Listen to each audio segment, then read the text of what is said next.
भगवद गीता अध्याय अर्जुन विशिष्टति हिंदी अनुवाद और व्याख्या। श्लोक पश्यत स्थितान पार्थार्था पितोन्नत पितामहान आचार्यान मातुलान भ्रातृधानन पुत्रान पौत्रान स्कींस्ता। अनुवाद, उस युद्ध भूमि में अर्जुन ने अपने पिता, पितामह, आचार्य, मामा, भाई, पुत्र, पौत्र और मित्रों को खड़ा देखा। जब अर्जुन ने कुरुक्षेत्र के मैदान में अपने सगे संबंधियों को देखा तो उसका हृदय व्याकुल हो गया। अब तक वह एक योद्धा की मानसिकता में था, लेकिन जब उसने अपनों को देखा तो भावनात्मक संकट से गिर गया। श्लोक शुरान स्वशुरान सुहृदश्चैव सेनयोरभिर्पि तान समीक्ष्य कौन्तेय सर्वान् बन्धून् उपस्थितान्। अर्जुन ने अपने श्वशुर, ससुर, मित्र और अन्य प्रियजनों को दोनों सेनाओं में खड़ा हुआ देखा। व्याख्या। अर्जुन को महसूस हुआ कि वह उन लोगों के विरुद्ध युद्ध करने जा रहा है जो उसके अपने हैं। यह भावनात्मक संकट की चरम स्थिति थी जिसने उसकी युद्ध करने की इच्छा को कमजोर कर दिया। कृपया परया विष्टो विषीदन्निदं ब्रवीत। अत्यधिक करुणा से व्याकुल होकर अर्जुन शोकमग्न हो गया और कहने लगा। व्याख्या। अर्जुन अब करुणा से भर गया और मानसिक रूप से दुर्बल हो गया।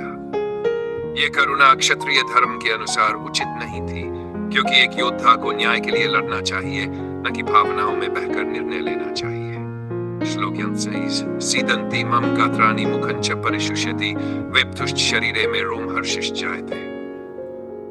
अनुवाद, मेरे अंग शिथिल हो रहे हैं, मेरा मुख सूख रहा है, मेरा शरीर कांप रहा है और मेरे रोमांच खड़े हो रहे हैं। व्याख्या। अर्जुन को मानसिक आघात, इमोशनल ब्रेकडाउन हो रहा था। युद्ध का विचार ही उसे अंदर से हिला रहा था। यह क्षण भगवद गीता की शिक्षाओं का आरंभिक बिंदु है, जहां कृष्ण अर्जुन को कर्तव्य और धर्म का ज्ञान देंगे। श्लोक।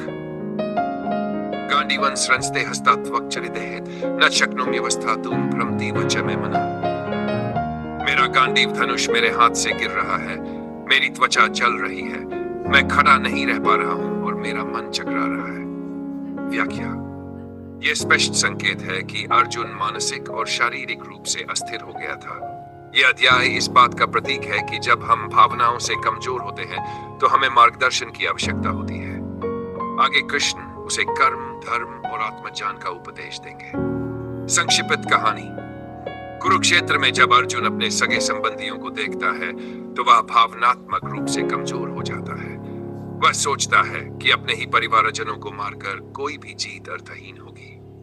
यह विचार उसके मन को विचलित कर देता है, जिससे उसके शरीर में कमजोरी, कंपन और मानसिक भ्रम उत्पन्न हो जाता है। यही क्षण गीता के उपदेश की नींव रखता है, जहां भगवान श्री कृष्ण उसे अपने कर्तव्य और धर्म के मार्ग पर ले जाने वाले हैं। यह भाग हमें सिखाता है कि भावनाओं से निर्णय लेना उचित नहीं है, बल्कि सही मार्गदर्शन और ज्ञान से हमें अपने कर्तव्य का पालन करना चाहिए।